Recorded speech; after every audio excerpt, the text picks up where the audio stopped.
বিশিষ্ট শিশু সাহিত্যিক ও কবি ভবানীপ্রসাদ মজুমদারের লেখা একটি বিখ্যাত ছন্দের ছড়া আজ আমি পাঠ করে শোনাব। ছড়া জীবনযন্ত্র মরণ মন্ত্র। শুরু করছি। আমাদের হাত নেই, ভাত নেই, জাত নেই, মেঝে নেই, ছাদ নেই, দিন নেই, রাত নেই, সব পথ বিলকুল বন্ধ। ভগবান আপনি কি অন্ধ? আমাদের খুঁটি নেই, ছুটি নেই, রুটি নেই, ছেঁড়া জামা দুটি নেই, কোনো লুটোপুটি নেই, নেই মনে খুশি খুশি গন্ধ। ভগবান আপনি কি অন্ধ? আমাদের বাড়ি নেই, শাড়ি নেই, গাড়ি নেই, কলসি বা হাঁড়ি নেই, কমা নেই, দাঁড়ি নেই, জীবনের নেই কোনো ছন্দ।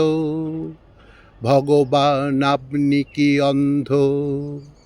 আমাদের টাকা নেই, মামা দাদা কাকা নেই, ভাগ্যের চাকা নেই, কোনো কাজ পাকা নেই, পার হই নানা খানা খন্দ। ভগবান আপনি কি অন্ধ? আমাদের খেলা নেই, উৎসব মেলা নেই, গুরু নেই, চেলা নেই, ভাগ্যের ভেলা নেই, আজীবন সব কিছু মন্দ। ভগবান আপনি কি অন্ধ? আমাদের পুঁজি নেই, রোজগার রুজি নেই, চাল গম সুজি নেই, কোনো গলি খুঁজি নেই, দুনিয়ার সাথে লড়ি দ্বন্দ্ব। ভগবান আপনি কি অন্ধ?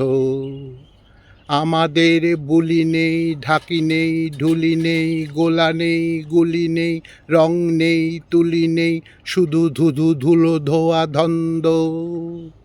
ভগবান আপনি কি অন্ধ? আমাদের আশা নেই, মুখ মুখে ভাষা নেই, দুঃখ ব্রতে হাসা নেই, সুখ স্রোতে ভাষা নেই, শৈশব থেকে নিরানন্দ। ভগবান আপনি কি অন্ধ? ভগবান আপনি কি অন্ধ? ভগবান আপনি কি অন্ধ?